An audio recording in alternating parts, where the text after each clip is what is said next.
한국의 KF-X와 중국 JE20 맞붙으면 어느 쪽이 우세할까? 붙어봐야 알겠지만 다양한 경로로 입수한 정보를 토대로 분석하자면 KF-X의 압승으로 점쳐진다. 5세대 스텔기인 JE20을 어떻게 4.5세대인 KF-X가 이길까? 5세대 전투기를 구분짓는 가장 핵심은 스텔스 기능에 있다. 이미 상식화된 이야기지만 요즘 말하는 스텔스라는 것이 완전히 보이지 않는다는 것이 아니라 레이더에 잡혀도 새나 곤충만큼 작게 보인다거나 그래서 아주 가까운 거리에 있어야만 레이더에 나타나는 것을 말한다. 적기를 향해 미사일을 쏘든 기관포를 쏘든 레이더에 나타나야라고는 걸어 쏠 수가 있는데 레이더가 표적을 포착하지 못하면 무용지물이 되기 때문이다. 레이더 전파를 입사 원점이 아닌 전혀 다른 방향으로 돌아가도록 기체의 각 부분의 각도를 세심하게 정렬한다거나 전파를 흡수할 수 있는 물질을 도료로 만들어 칠하는 방법을 사용한다. 말이 쉽지 매우 어려운 기술이다. 마하의 속도로 나는 전투기의 특성상 기체 표면을 타고 흐르는 공기의 흐름을 제대로 제어하지 못하면 비행 성능이 떨어지거나 추락 등 사고의 위험성이 크기에 그런 것까지 감안해서 기체를 스텔시하게 만든다는 게 매우 어려운 문제다. 전파 흡수 도료란 것도 흡수율이 얼마나 되는지, 다양한 주파수 대역에서 고란 흡수율을 내는 물질을 만들 수 있는지, 그것을 기체에 도포했을 경우 안정적으로 붙어있는지 등등 해결해야 할 난제가 한두 가지가 아니다. 이 점에서 중국의 JE20은 전문가들이 많은 회의적 분석을 하고 있다. 일단 기체 형태가 스텔스에 매우 불리한 델타의 카나드 형태라는 것이다. 기동 성능을 높이기 위해 앞쪽에 달아놓은 카나드가 스텔스성을 크게 떨어뜨리기 때문에 스텔스계에는 거의 적용하지 않는 형태다. 그도 그럴 것이 작년에 인도 측이 JE20을 레이더로 포착을 했는데 4세대 전투기만큼이나 크게 잡혔다고 한다. KF-X는 전체적 외형은 스텔스기의 형태를 가지고 있지만 미사일을 내부 수납 형태가 아닌 반매립 형태로 달기 때문에 스텔스기가 아니라고 하고 있는 것이다. 일단 그 점만 빼면 JE20보다는 더 진전된 스텔스 형태를 취하고 있다. 그런데 우리가 주목할 것은 외형이 아니라 외피에 바르는 스텔스 도료에 있다. 지금 흘러나오는 정보에 의하면 우리가 개발한 스텔스 도료의 개발 역사는 의외로 길다.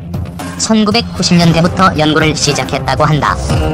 그동안 300여 종의 물질을 개발해냈는데 외국의 금속성 물질이 아니라 탄소융합 물질로서 비금속 소재다. 그리고 자연계에 존재하지 않는 인공 소재라고 한다. 다양한 주파수 대역에서 매우 뛰어난 전파 흡수율을 보이고 있고 이를 다중 적층 필름 형태로 개발해서 F-35 등 외국의 스텔스 도료처럼 바르는 것이 아니고 필름을 부착하는 방식이라고 한다.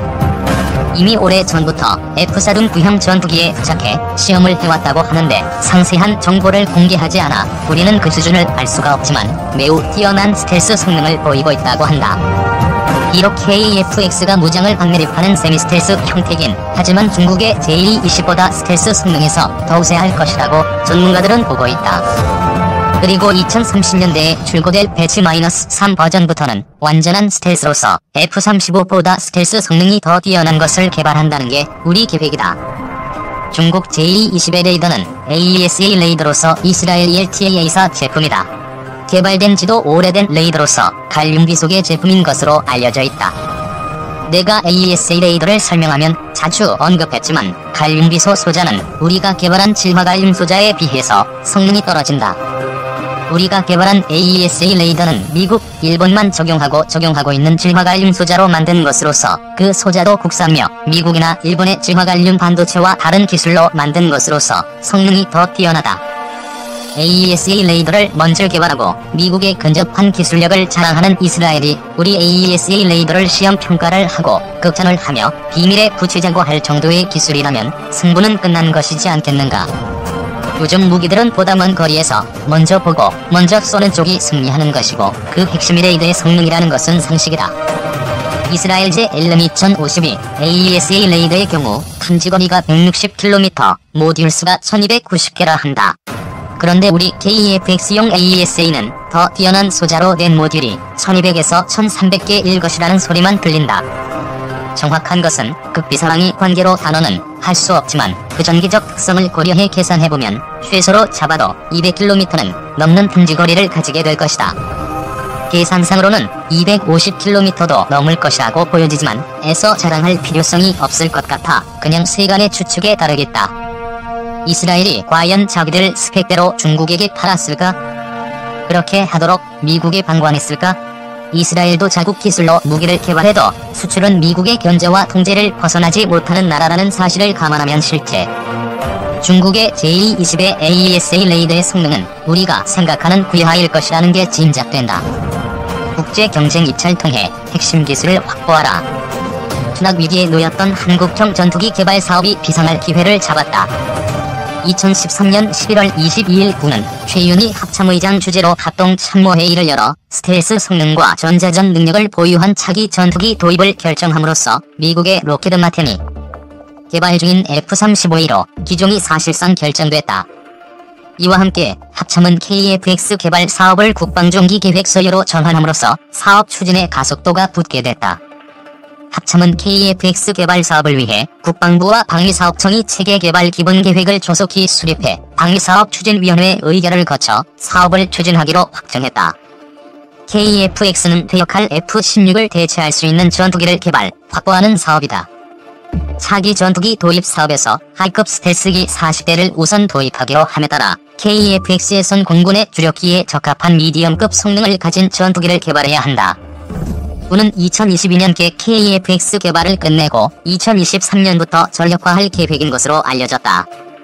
공군은 우선 FX 사업으로 60대의 고성능 전투기를 도입해 전력 공백을 메운 뒤 나머지 부족한 전투기는 중간 수준의 성능을 갖는 국산 전투기를 개발해 2030년대까지 120대가량을 채운다는 계획이다.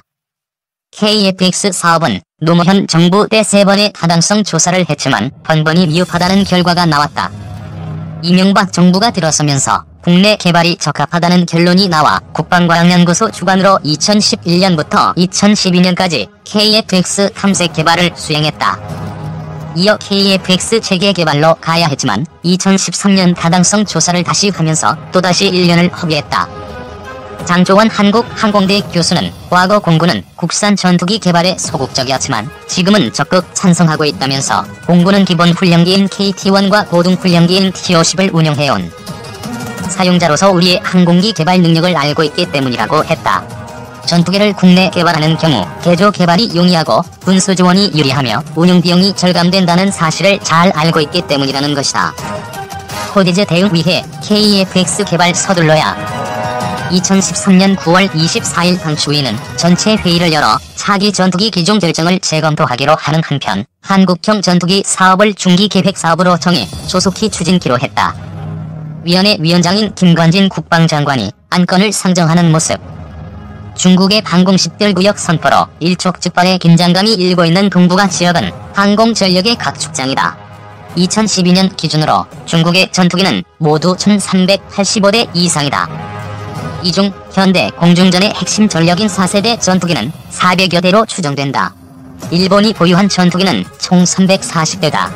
전투기 보유 대수만 보면 중국의 공군 전력이 일본을 압도하는 것처럼 보인다. 하지만 실상은 그렇지 않다. F-15와 F-2 지원 전투기를 포함한 일본의 4세대 전투기는 277대에 달한다. 구형 3세대 전투기는 F-4EJ 63대뿐이다. 일본 공군은 전투기 숫자는 적어도 주력 전투기인 F-15J를 지속적으로 성능 개량하는 등 실속 있는 전력을 보유하고 있다. 일본은 이미 2011년 12월 미국이 개발한 스텔스기인 F-35 41대를 도입하기로 결정했다. 이 중 4대는 완제품을 사오고 38대는 일본에서 조립 생산할 계획이다. 조립 생산을 위해 추가로 4조 원 이상의 방위비를 쏟아부을 전망이다. 북한 공군력은 질보다 양이다. 국방부가 펴낸 2012 국방백서에 따르면 북한의 전투기는 860여 대로 돼 있으나 실제로는 전투기와 공격기를 합쳐 520여 대에 불과한 것으로 추산된다. 북한이 보유한 4세대 전투기는 미그-29 한 기종으로 40여 대 정도다. 3세대 전투기까지 포함해도 100대를 넘기 어렵다. 나머지는 대부분 1960년대 기술로 제작한 2세대 전투기다. 한국 공군의 전투기는 모두 468대로 북한보다 질적인 면에서 우세를 보이고 있다. 이 중 4세대 전투기는 F-15K와 KF-16CT를 합쳐 230여 대에 달한다. 나머지 절반은 3세대에 해당하는 F-4E와 F-5F다. 중국과 일본에 비교하면 현저하게 열세다. 이런 상황에서 이전 세대의 전투기보다 6배 이상의 전투력을 갖춘 스텔스기를 도입하는 것은 의미 있는 전력 증강으로 평가된다. 스텔스 전투기로 적 전투기 6대를 격추하는 동안 아군의 피해는 1대에 불과했다. 특히 F-22는 2006년 가성 공중전 훈련에서 적기를 144대나 격추시키는 동안 단 한 대도 격추되지 않았다고 한다. F-22의 후속 기종인 F-35는 5세대 전투기의 가장 발전한 기술을 적용한 스텔스기다.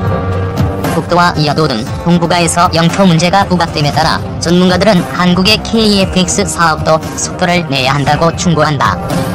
건국대 무기체계 개념기발연구소 신보현 소장은 중국은 자국산 스텔스기인 J-20과 J-31을 시험 기행 중에 있고 J-20은 2017에서 2019년, J-31은 2020년 이후 실전 배치를 목표로 하고 있다면서 일본도 2007년 스텔스기 개발을 발표한 이래 신신 전투기 개발에 박차를 가해왔고 내년 3월 F-22 랩터를 형상화한 신신 전투기를 시험 기행할 것으로 보인다고 했다.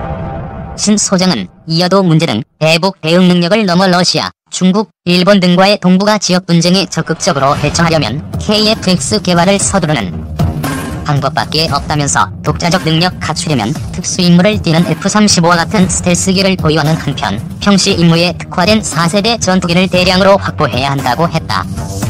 그는 KF-16 업그레이드도 한계 대대씩 순차적으로 이루어져야 하는 상황에서 F-4 팬텀과 FA-50으로는 주변국의 첨단 하이급 전투기를 밀어낼 수 없다면서 밀어내기 임무에 특화된 KF-X 미들급 전투기가 상당수 필요하다고 했다.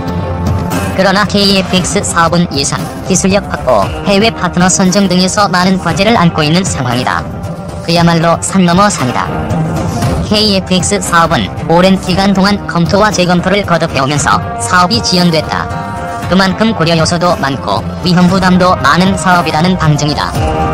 2011년부터 2년간 국방과학연구소 주관으로 500억 원을 투입해 KF-X에 대한 탐색 개발을 수행했다. 2012년 말 A3가 탐색 개발 결과를 발표하자 한국국방연구원에서는 여러가지 문제점을 지적했다. 예산, 국내 기술 수준, 해외 시장 개척, 해외 기술 협력, 개발 항공기의 요구 성능 등이 문제점으로 지적됐다. 가운데 예산과 해외 수출 문제 등 정치적으로 풀어야 하는 문제들을 제외하고 항공기의 요구 성능, 개발 방안, 해외 기술 협력 문제 등은 국방부와 방사청이 주도적으로 나서면 해결할 수 있는 문제